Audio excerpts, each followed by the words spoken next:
You're listening to Civic Media. You can tune into any of our live shows on any radio station across the state with the Civic Media app. Find us in your phone's app store and listen anytime, anywhere.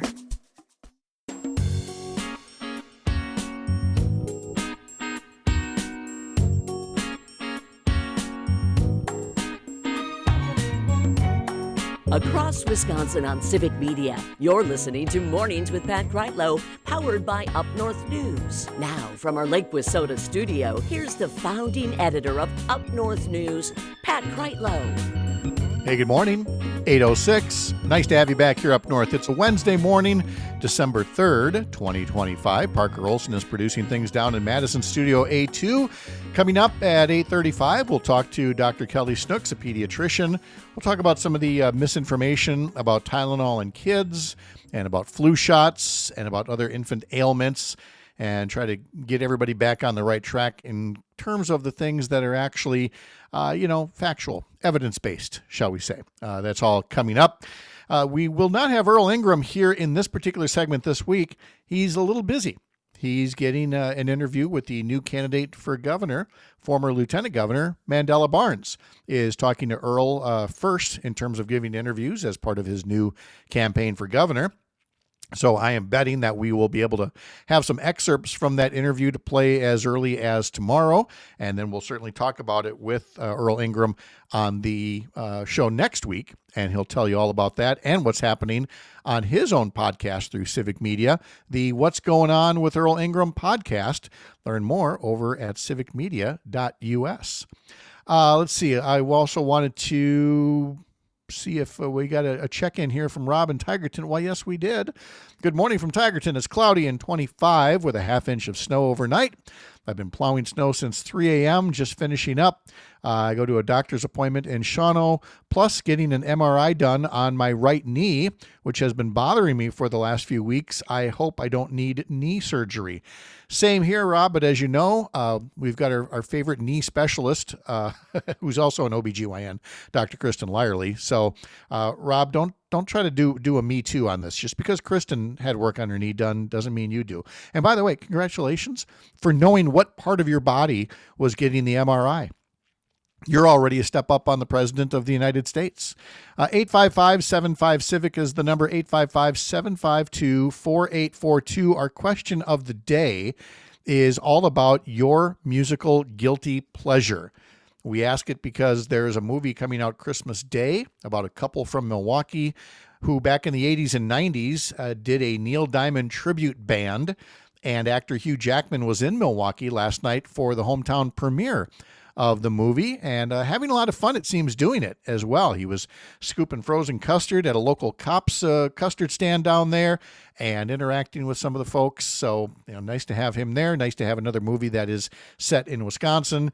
And since it's about a Neil Diamond tribute band, we thought we'd ask about some of your own musical guilty pleasures as well. And it's okay if it's Nickelback, or Coldplay or Spice Girls or, Carpenters, whatever it might be. We want to hear about it and find out that you might not be alone out there in the universe when it comes to your own musical guilty pleasures.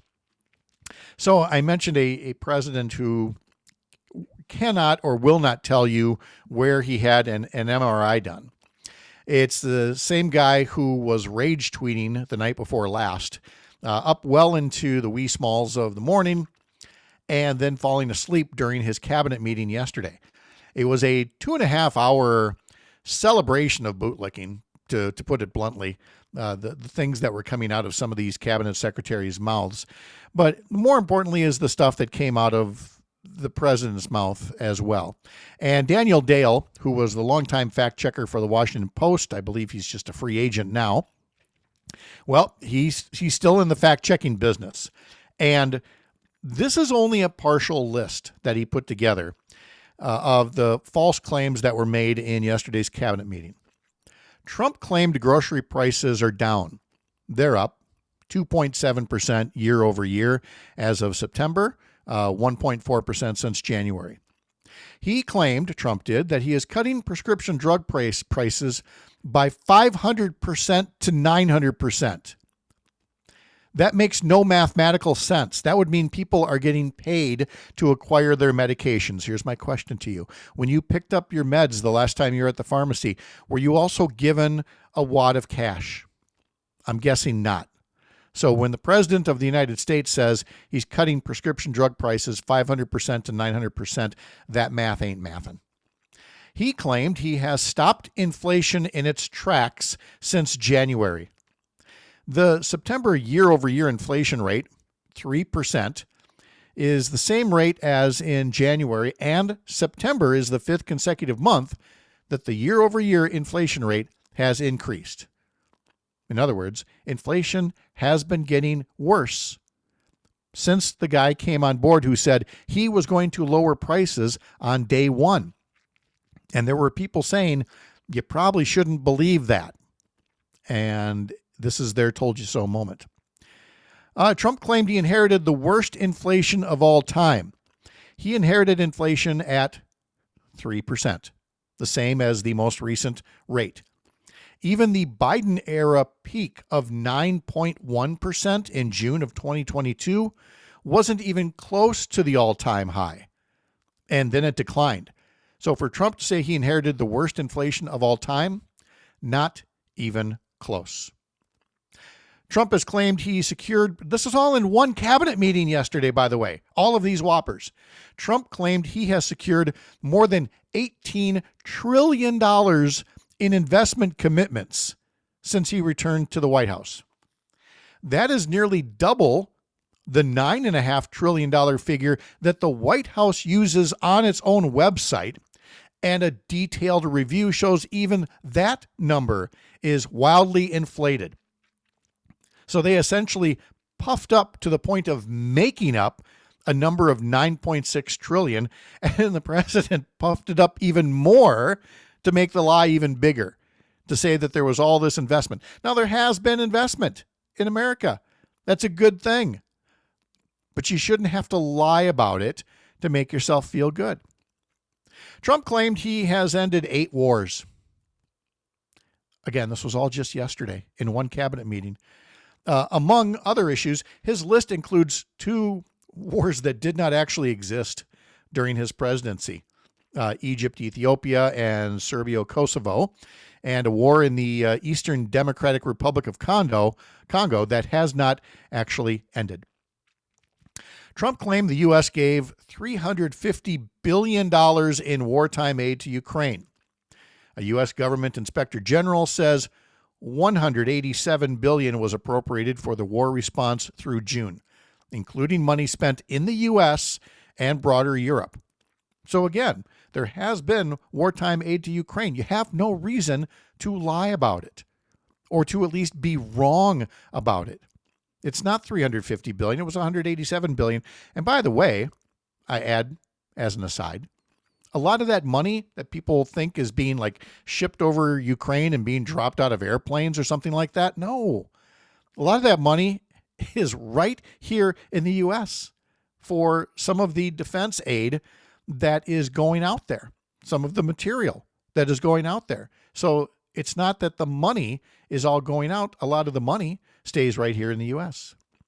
Trump claimed that Washington, D.C. now has no murders since he put troops on the streets.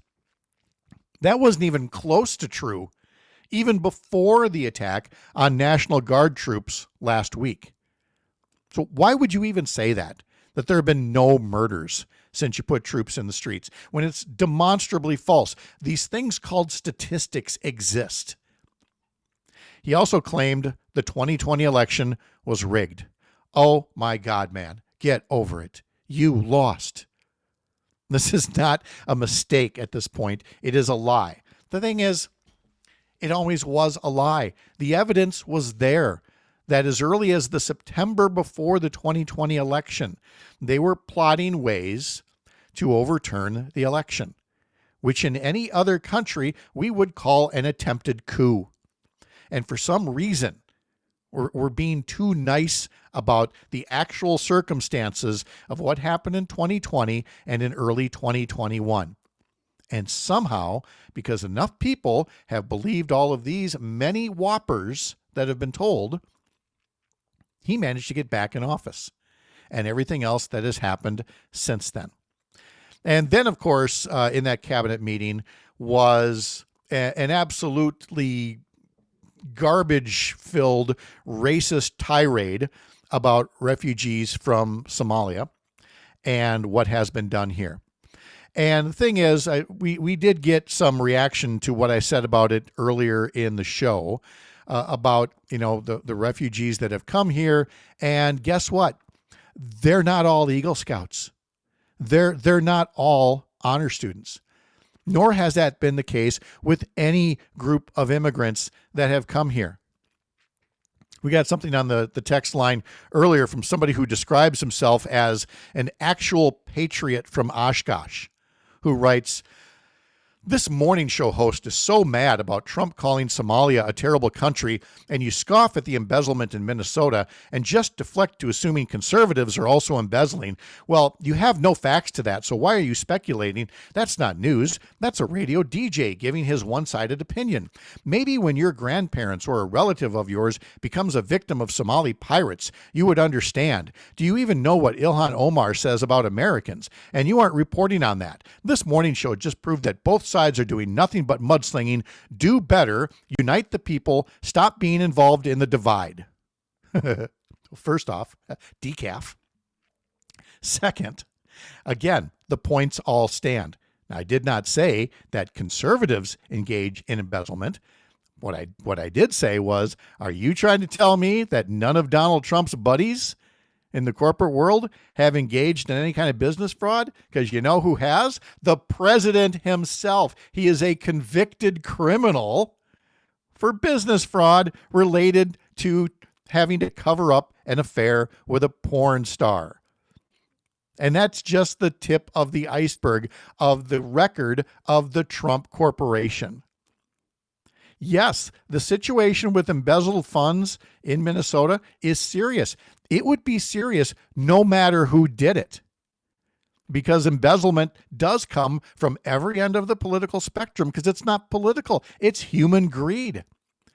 So to take an entire group of people, well, I don't know, an entire nationality, an entire color of people, and say they must all be garbage, and for Trump to say in the cabinet meeting, we don't want those people here, simply proves my point. And really, when you say unite the people, stop being involved in the divide, let's make clear, calling out racist garbage isn't dividing people.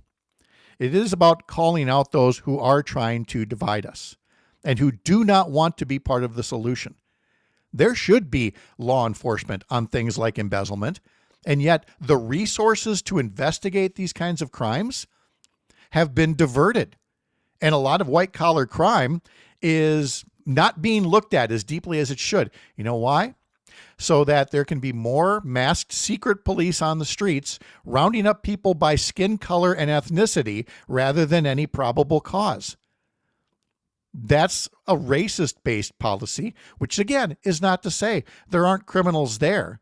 But that's not how a system is supposed to work in a free democracy. That's how it works in a garbage country.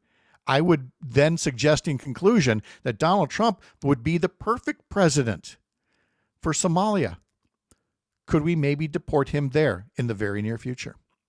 Dr. Kellie Snooks is on the way in 15 minutes from the heart of America's Up North, live from Lake Wissota. Thanks for making this the place to spend part of your mornings. I'm Pat Kreitlow. This is the Civic Media Radio Network.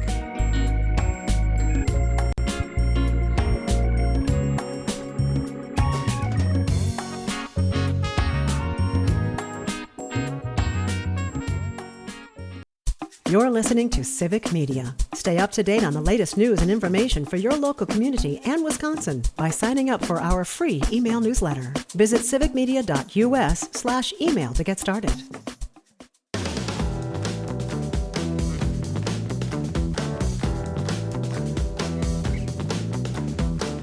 Hey, remember, for the Civic Media Grown-Up Gift List Text to Win contest, your next chance to win comes up in the 9 o'clock hour, Matt Nair on Air with Jane Matt-Nair and Greg Bach. And then again twice during the Tom Hartman program at 11 and 1. And then again at 3 and 5 and 7, every other hour here throughout the course of the day. You'll get a different keyword. You can then use that Civic Media app to text that keyword before the end of that hour and be in the running for a daily cash prize of $200 and in the grand prize running for some great gifts as well, part of the grown-up gift list. Text to win contest on multiple stations, multiple states across the Civic Media Radio Network. Time for our climate check with Melissa Baldauff. And Melissa, first off, good morning. Good morning. Hope you had a good Thanksgiving weekend. I did. It was wonderful. How about you? It was a weird mixed bag where Sherry was supposed to be on call for Thanksgiving Day and night, and then her replacement was not able to arrive, and so it turned into 48 hours of call. Oh gosh. So it was that is 48 hours of me, just scrounging around for kitchen leftovers. But I got caught up on a lot of work. So that is the blessing and the curse of having a home office. Right. Is, the work is always there. But then again, so is folding laundry. So, it's up to me to do all that. Let's start first with Governor Evers being in Brazil at a climate conference because, honestly, I have not heard much about it since he was down at that global conference in Brazil.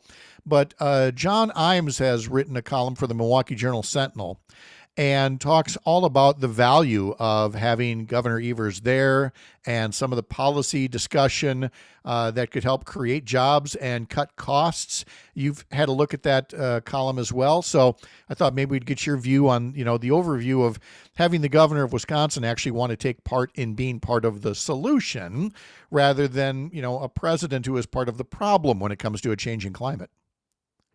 Right. Well, I think that what stood out to me about what has stood out to me about Governor Evers' leadership on the U.S. Climate Alliance as co-chair and about his approach to clean energy. And John, really, I think, captured this well in his column, is that idea of being able to, as the governor likes to say, walk and chew gum at the same time. We are able to do this in a way that stays true to our, Wisconsin roots and our Wisconsin values, and be pragmatic and take an approach that is very practical, achievable, locally driven, that we know is going to help the climate, improve health, reduce emissions, save the planet for future generations. But it's also about economics. It's also about creating good jobs, strengthening our manufacturing industry, helping people afford to pay their bills. So it's just really that very pragmatic approach. And, that's what we're seeing kind of around the world. So, and that's what, John really pointed out here, which is so, I think, just so compelling as a way to get people to connect to this, because, I think when just, regular folks who don't have the time to, dig deep into, climate news all the time, they care about what's going on. They're concerned about how much their utility bills are going up. They want to make sure their, kids, their grandparents, they themselves are breathing healthy, clean air. But you hear about a bunch of, dignitaries meeting up in places like Brazil, and you kind of wonder, what does that have to do with my day-to-day life? Well, it turns out it has everything to do with your day-to-day life. And having somebody like Governor Evers there and being part of it, I think really just helps bring that message home in a way that's really important. Yeah. John Imes, by the way, is the co-founder and executive director of the Wisconsin Environmental Initiative. He was there at the conference as well. And he notes, for example, that 75,000 Wisconsinites now work in clean energy positions. More than 350 Wisconsin companies supply clean energy or energy efficiency products.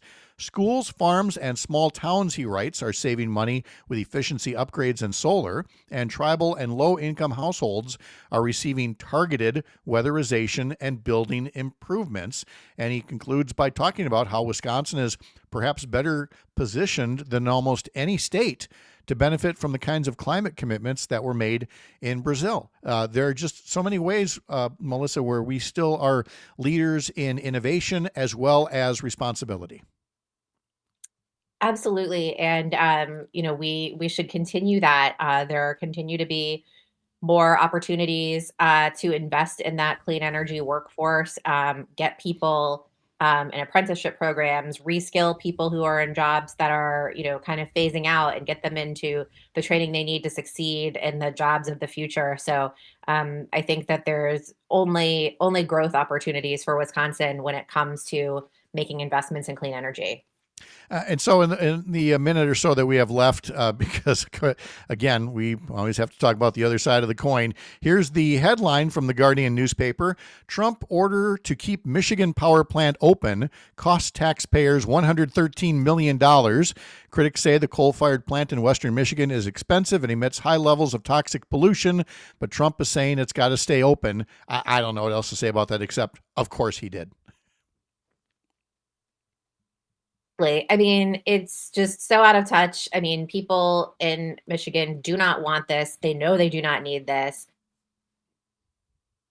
And it is costing, according to some filings, court regulatory filings, the order is costing customers about $615,000 per day. Wow.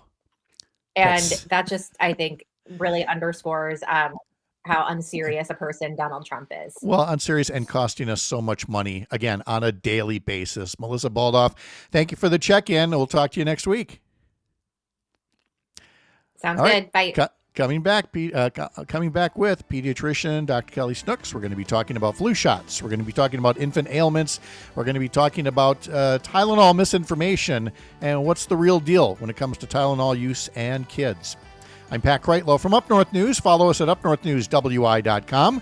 This is the Civic Media Radio Network.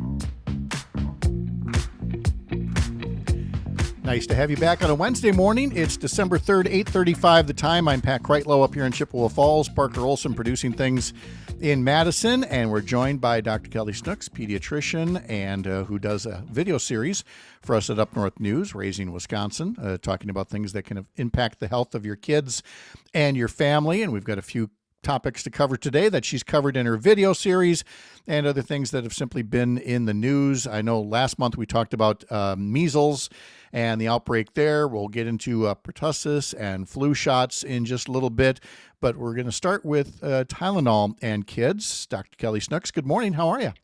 Good morning. Thanks for having me this morning. How are you? Absolutely fine. Thank you. So nice of you to be here. And we're going to start with Tylenol because, again, it goes back a couple of weeks now, but there are people in high places, people who I believe should know better, who are saying things about Tylenol and kids that are, well, to put it mildly, confusing parents and probably confusing some doctors as well, wondering why this kind of information is coming out.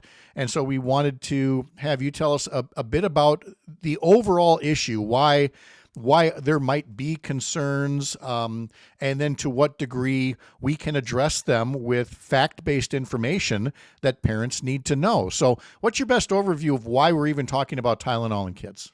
I think, like you said, there has been so much information out there, and we are constantly getting like water hosed with information. It's like drinking from this water hose of, do I give Tylenol to my child? Do I not? Is vaccines causing autism? Is it not? And I can't blame parents for hearing all this and being just confused.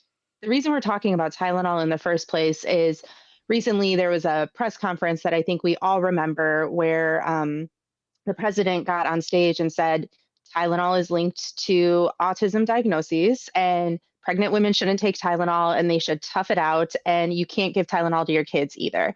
And that's just false. And they're not using evidence-based information to back this up. What that came from was a systematic review that came out in 2025 that looked at about 48 different articles that went between the association of Tylenol use during pregnancy and the development of autism. And only 8 of those actually looked at autism. There were a lot of other neurodivergent and other neurological diagnoses that they looked at the association with. And I want to stress they looked at an association. They didn't look at causation. Of the 8 that looked at autism, there were 5 of them that showed a positive causation, but there's a lot of biases in these studies. So you have individuals that are interpreting scientific studies and research studies without actually being able to go in and look at the biases that exist in these studies. And they're taking association and they're saying that this is actually causation. One of the examples that I use in my video is both shark attacks and ice cream sales go up in the summertime. But does that mean that eating ice cream causes shark attacks? Well, no, there's likely a third link, the warm weather, that causes an increase in both of them. So those two aren't a cause together, they're associated, but that doesn't mean that one necessarily causes the other. I love that. I can't believe I'm using that forever now. Thank you, Kellie. That's a good one. And well, the comparison that I use to what you said a moment earlier is that, for all kinds of reasons, TV, radio, online people, they love to do these polls. Well, they're not scientific polls, and folks need to know that actual public opinion polling can be quite scientific, and you really can build in a true margin of error that reflects society. But when you just do hey, call in and tell us your thoughts, that is not anything that is scientifically rooted in what actual public opinion would be. And medical studies are in that same vein, in that you can't take any one single study and say, yep, whatever that said, that must be the case. Medicine relies on just series of and years worth of all kinds of studies that look at all kinds of variable factors. And so to bring it back to Tylenol, what you're saying is to leap to a conclusion based on a subset of studies my word would be irresponsible. Exactly. And I think what I didn't mention in that last part was that there have actually been so many other reviews that have discredited an association between the two. So again, you have to look at an entire plethora of studies that have been done on this and not just take one single one and cherry pick it and say, oh, this is what I'm going with because it proves my point. That's the opposite of what we try to do in science and medicine. Okay, so now you have a parent that says, well, would you give Tylenol? You've seen all of this stuff. Would you use Tylenol? And if you would, what are the things that parents should keep in mind? Yeah, I think Tylenol is perfectly safe when it's given in the appropriate quantity that it's supposed to be given in. Talk with your pediatrician about the dosing that's appropriate for your child. Make sure that the right age. Infants are the ones that we try to not hide fevers in, just because fevers can be a sign that there's something a little bit more severe going on and they should be evaluated.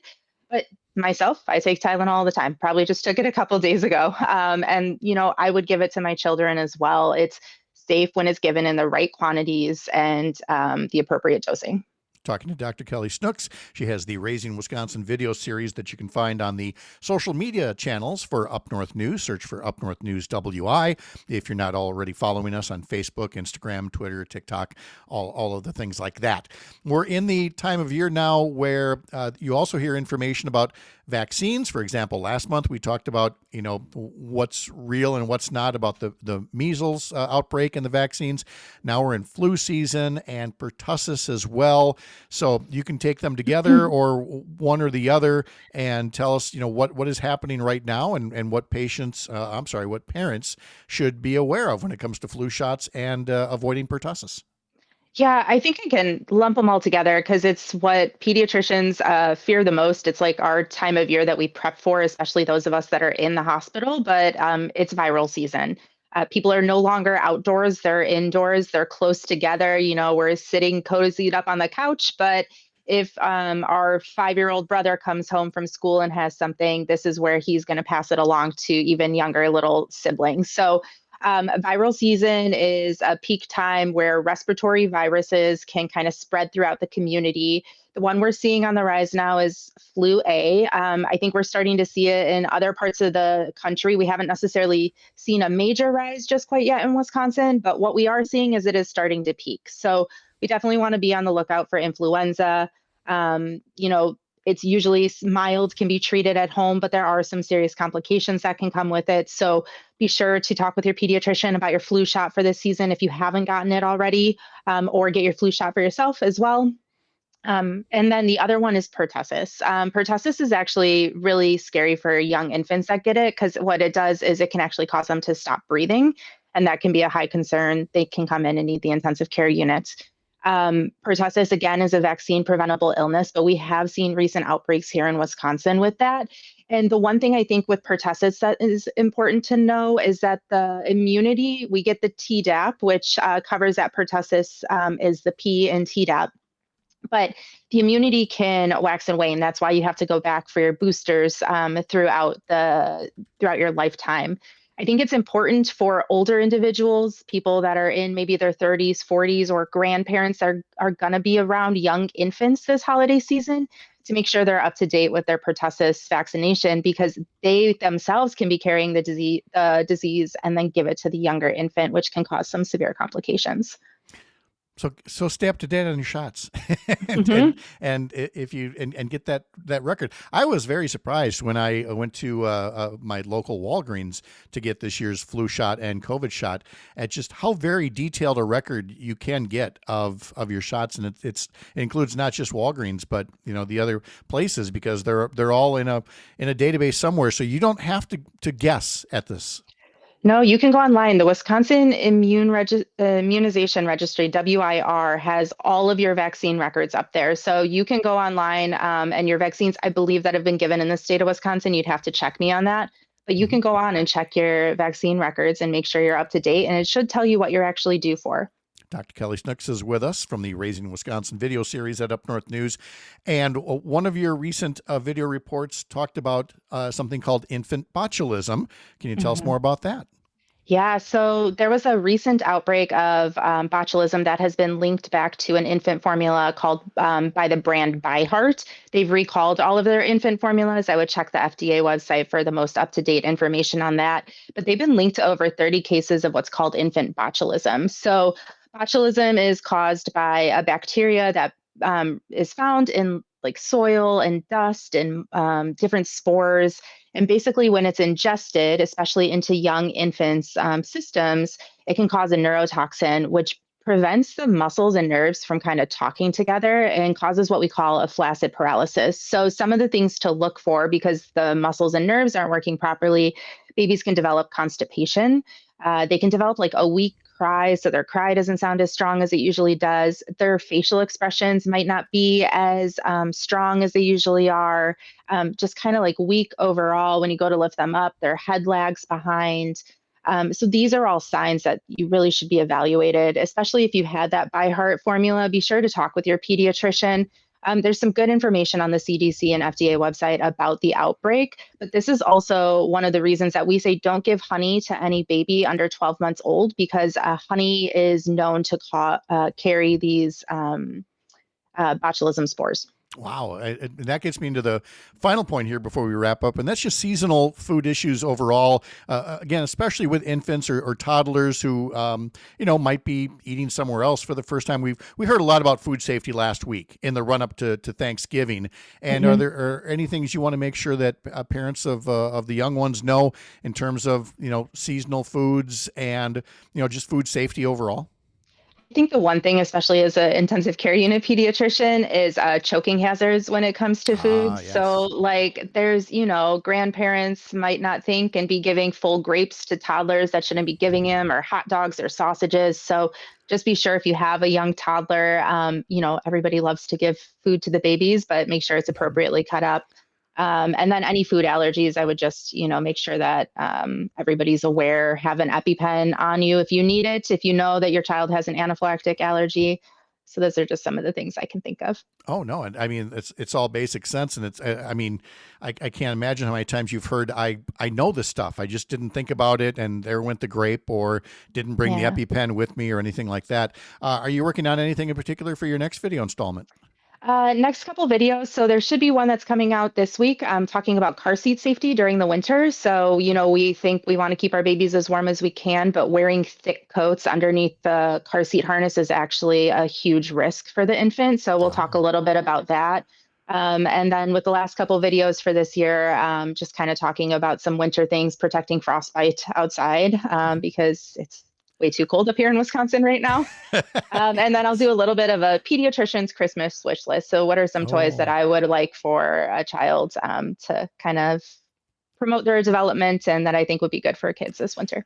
Oh, that's great. And I'm really glad you mentioned the snowsuits and things, because I was with my grandkids in Michigan a couple weekends back, and again, had the heavier coats on for the first time. It's like, ooh, the car seat's getting a little snug here, Yeah. and got to make the proper adjustment for the season. So, all Mm-hmm. right, for all that and more, look for Dr. Kellie Snooks in the Raising Wisconsin video series, a pediatrician who helps us out with family health over at Up North News on all of our social media sites.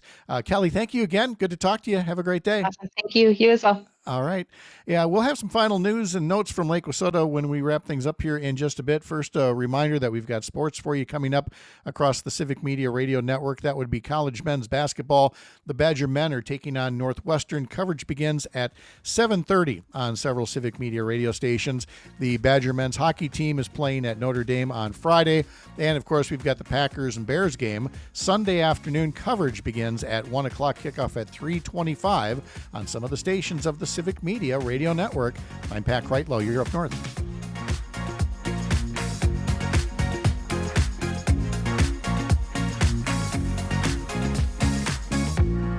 You're listening to Civic Media. Find the latest news, information, and archives of all your favorite shows on the Civic Media website, civicmedia.us.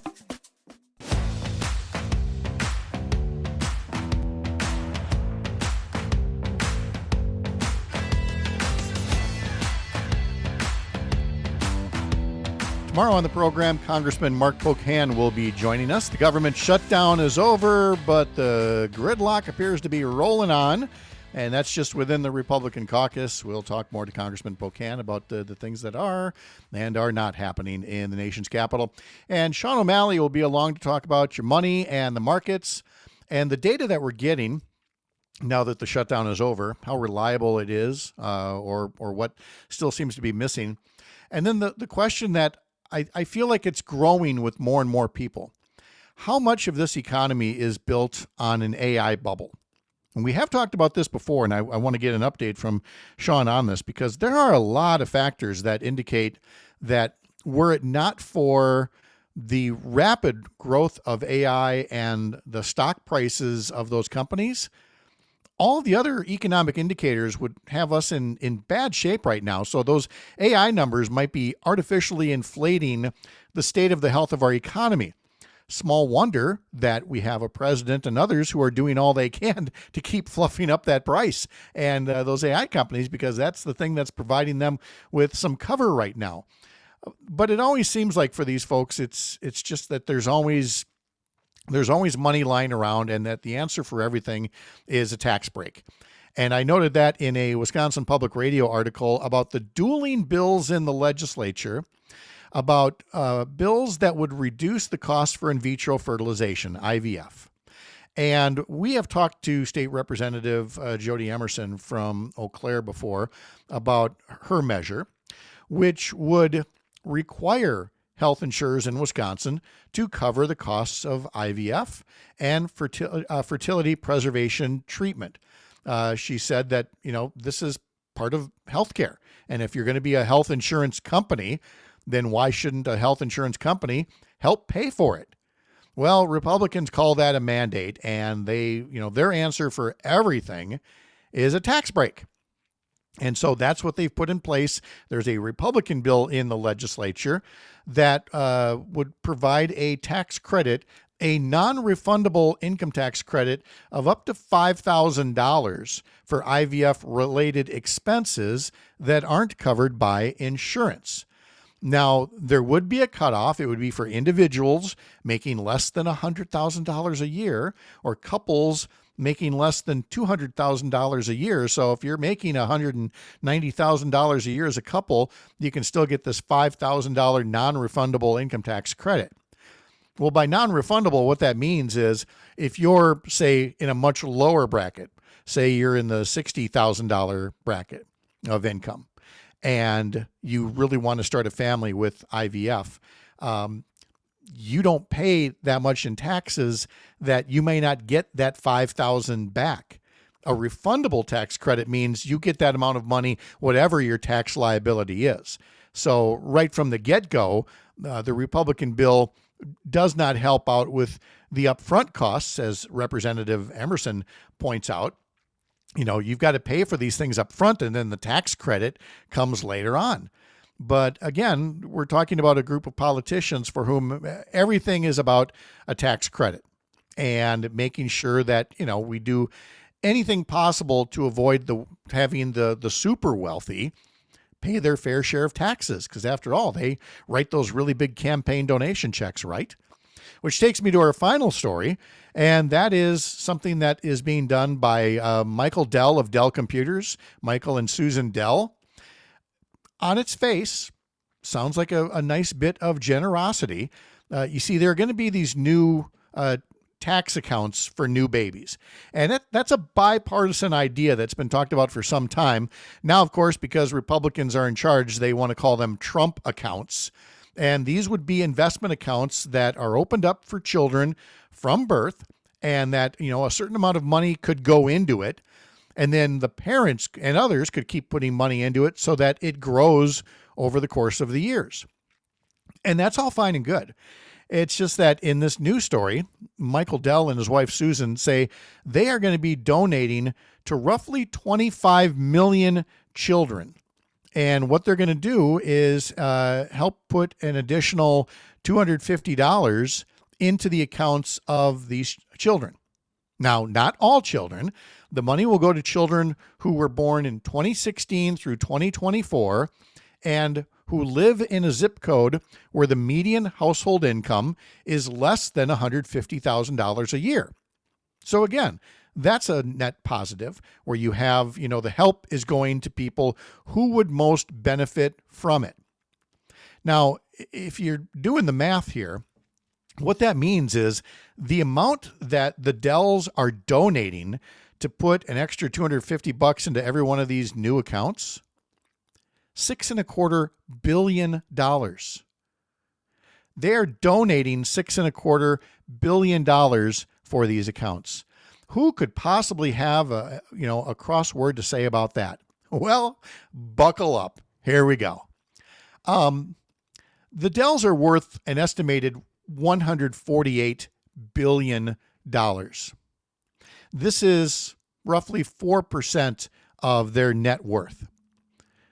What are you buying with that besides, the feel-good aspect of it? And again, that's a perfectly fine thing. But it's also a heck of an investment if you're looking to curry favor and get more tax breaks. Because, the question has to be asked. How does anybody have $6 billion just lying around that you can give away on a whim and get a lot of good press for? Now, if there were a wealth tax, the Dells would still be fabulously wealthy.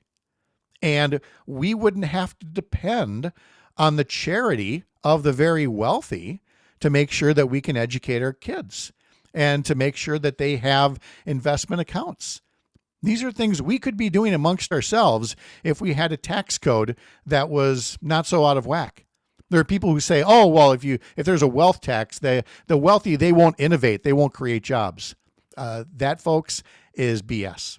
We have a broken tax system if anybody's got $6 billion lying around. My thanks to today's guests and to you for being here. I'm Pat Kreitlow from Up North News, part of Courier Newsroom, a pro-democracy newsroom. We'll catch you tomorrow morning, 6 a.m. here up north.